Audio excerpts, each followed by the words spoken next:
Saludos queridos estudiantes de la Palabra de Dios. Le damos gracias a Él por poder reunirnos nuevamente a través de este programa para seguir nuestro proceso de aprender más de lo que Él ha revelado a través de la Biblia.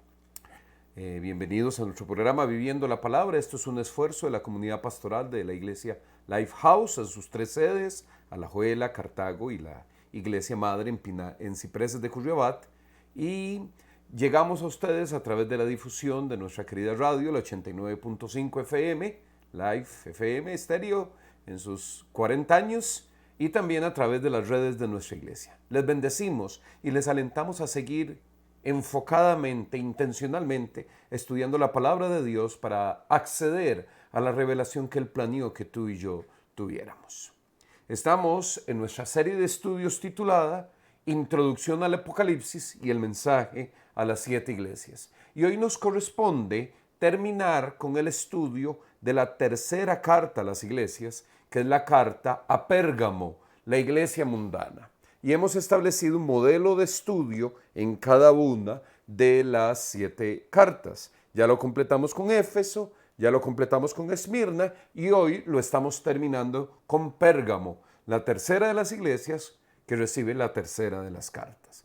Este modelo corresponde a estudiar 6 elementos en cada una de las cartas. Estos elementos son el autor, que siempre es el Señor Jesús, pero se van manifestando diferentes cualidades de Él. En el caso de la carta a la iglesia de Pérgamo, la cualidad que se establece o el atributo que se establece del autor es que él tiene la espada de 2 filos. Eso lo estudiamos en el estudio anterior. Si usted quiere consultar con más detalle, queda grabado en nuestras redes, en el YouTube también, y usted podría consultar lo que estudiamos sobre eso. También hablamos de la iglesia en nuestro estudio anterior. Hablamos de que no hay referencia bíblica a la iglesia de Pérgamo más que la suposición histórica de que fue fundada durante los años que el apóstol Pablo pasó en Éfeso, que era la ciudad que estaba a 1600 kilómetros de Pérgamo y donde seguramente el apóstol hizo esfuerzos misioneros para sembrar una iglesia. En el estudio anterior también vimos el elogio, que era un elogio muy interesante porque habla de cómo la iglesia logró mantenerse firme en la fe, más bien no renegar la fe, a pesar de estar en una ciudad donde estaba el trono de Satanás, o donde Satanás tenía su trono, dice Nueva Versión Internacional. Que eso lo entendíamos históricamente o como el altar a Zeus o como el culto que se le daba a otros dioses. Esos 3 elementos de la carta a Pérgamo los estudiamos en nuestra pasada reunión. Y ahora nos toca seguir con los siguientes 3. Por eso permíteme compartir contigo el reproche que le hace nuestro Señor Jesús a esta iglesia de Pérgamo. Acompáñame a leer los versículos 14 y 15 de Apocalipsis 2, donde está este reproche. No obstante, tengo unas cuantas cosas en tu contra, que toleran allí a los que se aferran a la doctrina de Balaam, el que enseñó a Balac a poner tropiezos a los israelitas, incitándolos a comer alimentos sacrificados a los ídolos y a cometer inmoralidades sexuales. Toleras asimismo a los que sostienen la doctrina de los nicolaitas. Este reproche que plantea la carta para la iglesia es muy interesante desde el punto de vista bíblico. Primero, porque la mitad del reproche se basa en la historia que conocemos del Antiguo Testamento de Balaam y Balac y hasta la mula que habló. Ya vamos a estudiar de eso. Pero hay un contexto en una historia muy específica del Antiguo Testamento que se relaciona con este reproche que se hace a la iglesia de Pérgamo. Y el segundo elemento es la consideración o la tolerancia que tienen por la doctrina de los nicolaitas. Cuando estudiamos las primeras iglesias, mencionamos que de los nicolaitas no tenemos mayor evidencia más de lo que dice este versículo, que era algo que el Señor reprochaba. La doctrina de los nicolaitas era una doctrina falsa que había sido aceptada por la iglesia. Y eso me permite, precisar el carácter de este reproche. La manera sencilla de entender el reproche es que la iglesia de Pérgamo había conciliado con prácticas mundanas dentro de su iglesia. Y si hay una situación que es terrible y que ofende a nuestro Señor, es cuando su iglesia, la que es sujeta de su más amoroso cuidado, porque a quien se la presenta sin mancha y arruga como una novia, la que es su novia, la que es su cuerpo en esa tierra, concilia con el pecado, con la mundanalidad. Es decir, cuando la iglesia acepta prácticas que no son correspondientes al carácter de nuestro Dios. Y ese es precisamente el reproche. Bíblicamente debemos entender que cuando la iglesia enfrenta en su ser personas que tienen doctrinas equivocadas o doctrinas desviadas, hay un procedimiento bíblico de corrección y aún de exclusión de la iglesia. Permíteme profundizar un poquitito en esto. Vamos a Tito, capítulo 3, versículos 10 y 11. Al que cause divisiones, amonéstalo 2 veces y después evítalo. Puedes estar seguro que tal individuo se condena a sí mismo por ser un perverso pecador. Este es un versículo duro de leer porque hay una instrucción directa de nuestro Dios a que no hay tolerancia, no hay espacio para aquel que cause divisiones dentro de la iglesia del Señor. Y cuando hablamos de divisiones, debemos de entender que esto puede tener que ver con la vida eclesial. Me refiero a esto, a la convivencia de los hermanos, a la convivencia de los creyentes, aún a las reuniones y las prácticas necesarias en la vida de iglesia. Pero también tiene que ver con lo doctrinal. División es enseñar algo que no está de acuerdo a la revelación de nuestro Señor. Eso divide la iglesia, porque la iglesia debe ser fiel a la palabra que recibe, a la máxima autoridad que es la Escritura, la palabra de Dios. Sola Escritura es una de las solas de la Reforma. Mateo capítulo 18, versos 15 al 18, para seguir insistiendo en el sentido de este reproche. Dice así: si tu hermano peca contra ti, ve a solas con él y hazle ver su falta. Si te hace caso, has ganado a tu hermano. Pero si no, lleva contigo a 1 o 2 más, para que todo asunto se resuelva mediante el testimonio de 2 o 3 testigos. Si se niega a hacerles caso a ellos, díselo a la iglesia. Y si incluso a la iglesia no le hace caso, trátalo como si fuera un incrédulo o un renegado. Les aseguro que todo lo que ustedes aten en la tierra quedará atado en el cielo, y todo lo que desaten en la tierra quedará desatado en el cielo. La correcta interpretación de este versículo 18, de atar y desatar, tiene que ver con la autoridad espiritual de la iglesia, de la comunidad de fe, para corregir a aquel que está desviándose de la palabra del Señor. Dice, amonéstalo, búscalo, corrígelo. En Tito decía 1 o 2 veces. Y si no, hay que usar la autoridad de la iglesia para corregir eso. Y debo ser franco en decir que el reproche que se plantea a la iglesia de Pérgamo es principalmente por eso. Porque la iglesia no fue diligente en corregir las doctrinas equivocadas que se estaban desarrollando en su ser. En el estudio anterior de Pérgamo veíamos cómo Dios tiene una posición firme en contra del mundo. Dios no concilia con el mundo. Dios no es amigo del mundo. De hecho, dice el apóstol, cualquiera que se haga amigo del mundo es enemigo de Dios.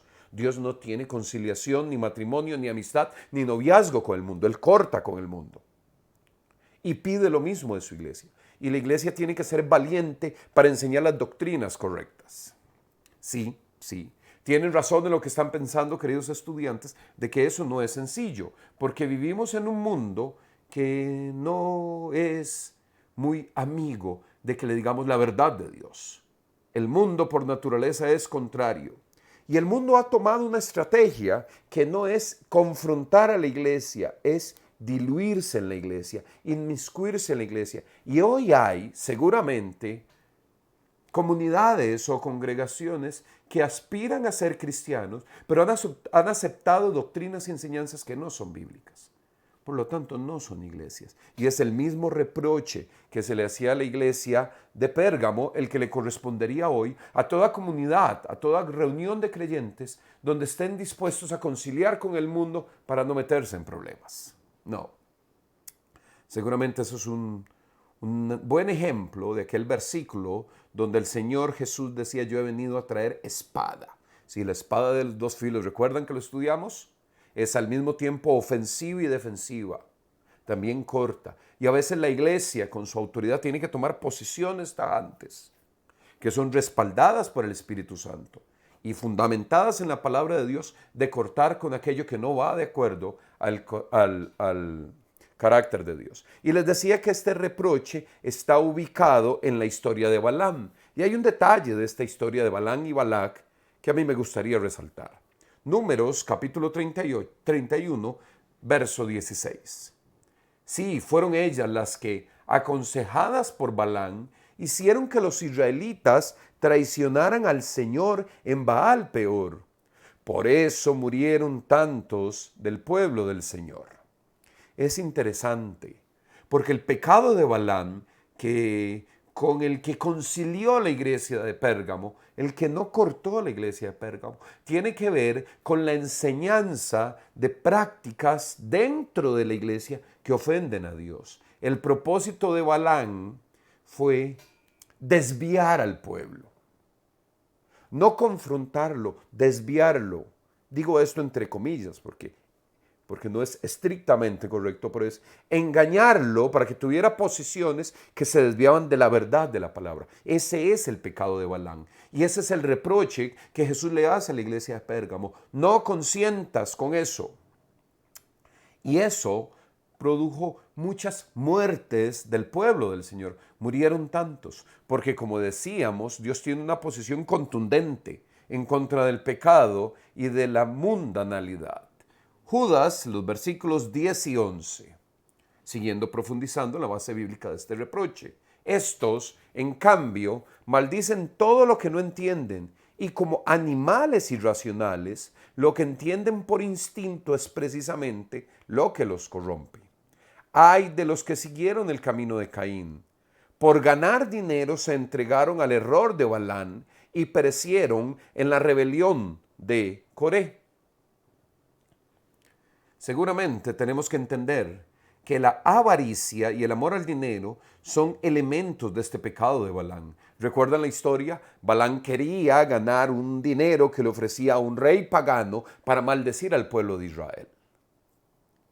Y no puedo menos que decir que esta es una terrible advertencia para que ninguno de nosotros, los que tenemos acceso a la palabra de Dios y conocemos la verdad de Jesucristo y el Espíritu Santo mora en nosotros, pudiésemos caer en la tentación de ceder ante las presiones de la mundanalidad por algo de dinero, algo material, por un reconocimiento de la sociedad mundana. Eso sería el pecado de Balaam, eso sería corrupción. Y el no haber sido firme ante eso es justamente el reproche que le presenta el Señor a la iglesia de Pérgamo. El apóstol Pedro termina de enfatizarlo en esto. Dice 2 de Pedro, capítulo 2, los versos 15 y 16. Han abandonado el camino recto y se han extraviado para seguir la senda de Balaam, hijo de Bosor, a quien le encantaba el salario de la injusticia. Pero fue reprendido por su maldad. Su burra, una muda bestia de carga, habló con voz humana y refrenó la locura del profeta. Nuevamente aparecen explicados en este texto de 2 de Pedro que el elemento de la avaricia es lo que lleva al pecado de Balaam. Cuando aspiramos a tener aquellos bienes que ofrece el mundo, seguramente el dinero o la fama, ¿verdad? El reconocimiento. Cuando aspiramos a eso y estamos dispuestos a transigir con los principios de la palabra, estamos cometiendo el pecado de Balaam. Y cuando hacemos eso, somos irracionales como un animal. Por eso hay un mensaje poderoso en que haya sido la burra de Balaam la que le corrigiera en medio de su irracionalidad. Balaam conocía, sí, él conocía, y tuvo que venir la burra y corregirle.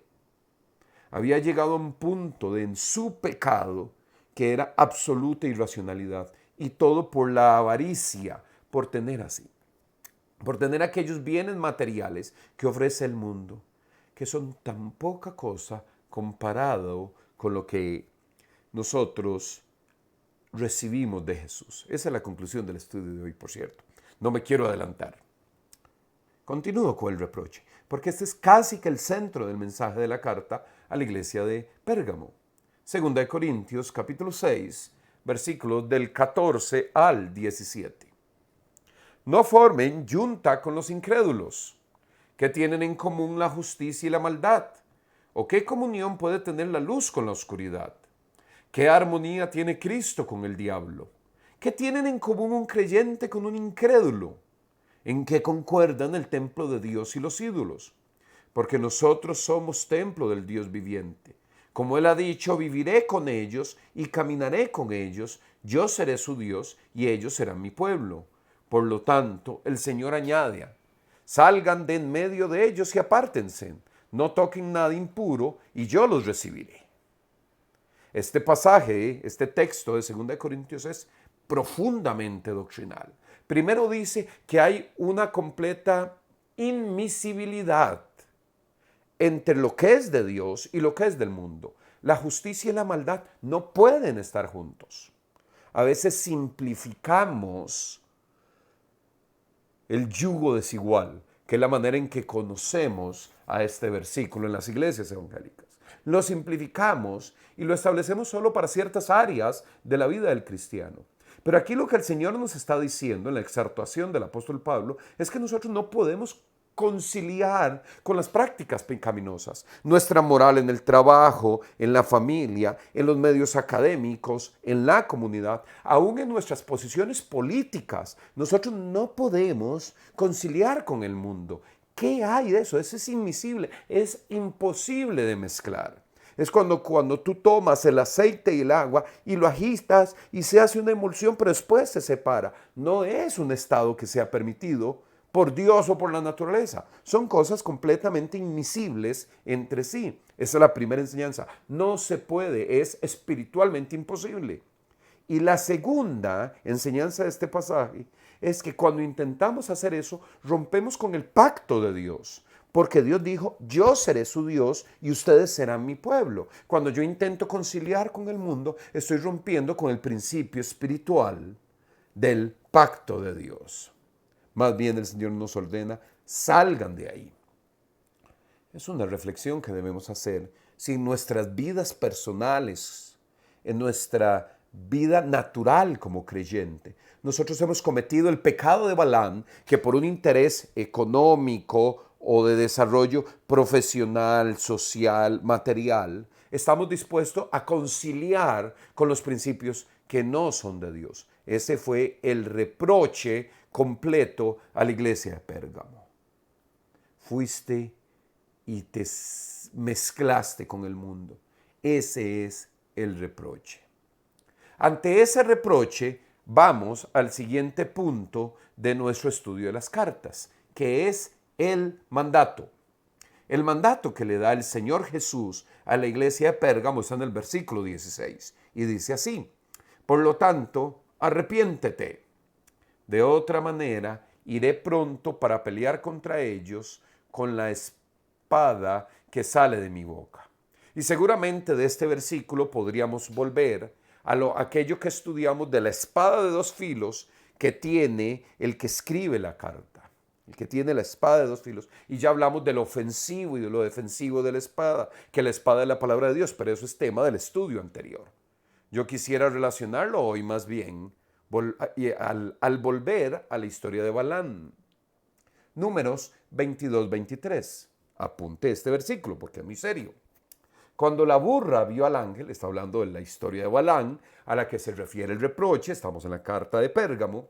Cuando la burra vio al ángel del Señor en medio del camino, con la espada desenvainada, se apartó del camino para meterse en el campo. Pero Balaam la golpeó para hacerla volver al camino. Y yo sé que esto puede parecer, mi querido estudiante, una pregunta como para nuestras escuelas bíblicas de niños. Pero ¿por qué tenía el ángel su espada desenvainada? Era evidentemente un ejecutor. También, permítame que mencione nuevamente lo que habíamos visto en el estudio anterior. Pero el que tiene la espada El Señor Jesús, que tiene la espada, es juez y es ejecutor. Este ángel es la figura del ejecutor. Si Balaam avanzaba, iba a morir. Recuerda esto, sí. Hay pecados que llevan a la muerte.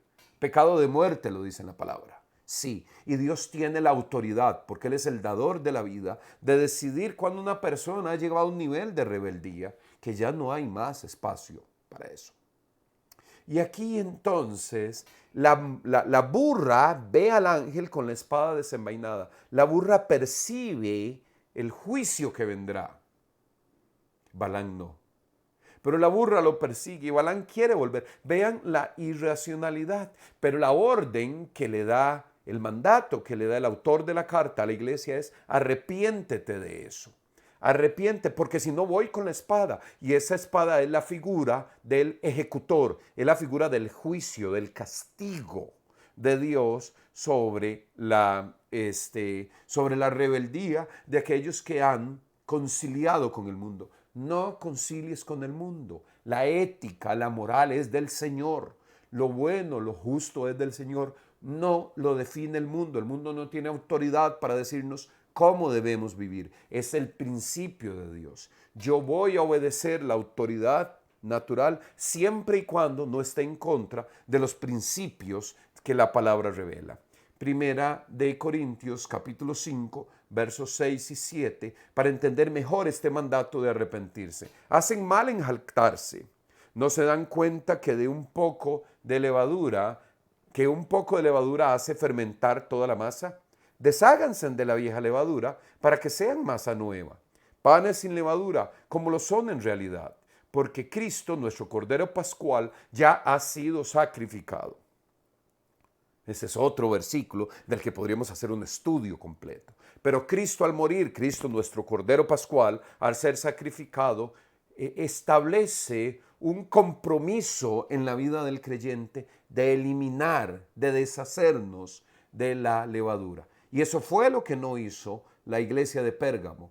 Prefirió conciliar con el mundo y dejarse un poquito. Tal vez tú y yo, y lo digo con mucho temor, o las iglesias tendrán la tentación de aceptar un poquito de aquello. Pero es que en los principios que la palabra establece, en la moral de Dios, no hay espacio ni para un poquitito. ¿O no sabéis que un poquito de levadura hace fermentar toda la masa? Con un poquito perdemos todo aquello. Por eso hay que deshacerse de la vieja levadura.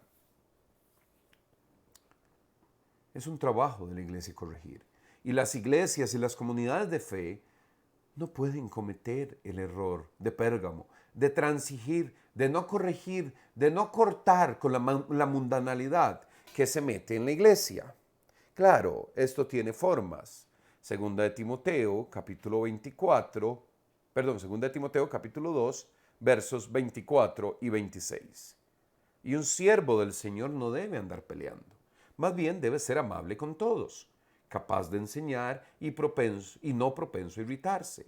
Así humildemente debe corregir a los adversarios con la esperanza de que Dios les conceda el arrepentimiento para conocer la verdad, de modo que se despierten y escapen de la trampa en que el diablo los tiene cautivos, sumisos a su voluntad.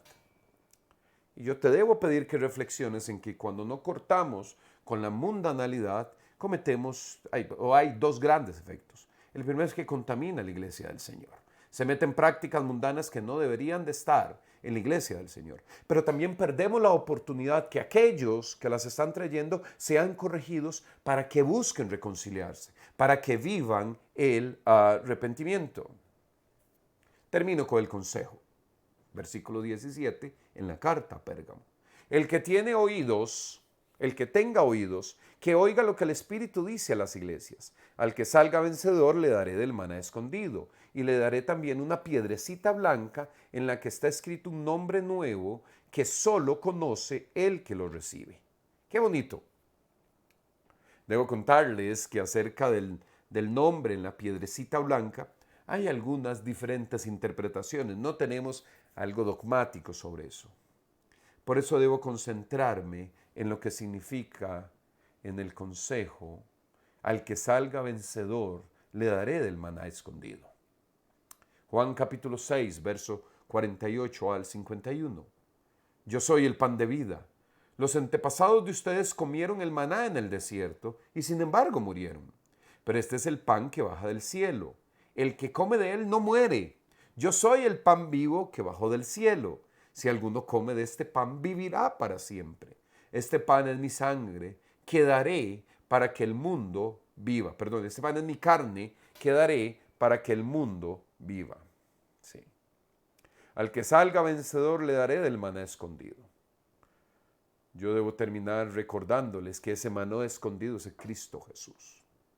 Que el que nos da la victoria, la vida eterna, el que nos permite mantenernos fieles a su palabra y no transigir con el mundo, es el Señor Jesús. Jesús aparece siempre en cualquier enseñanza de la palabra, porque Jesús es el centro del Evangelio, es el centro del mensaje de salvación, es el centro del mensaje de redención. Las bendiciones de Jesús, de conocer a Jesús y que Él sea nuestro Salvador, no se pueden contar, son infinitas.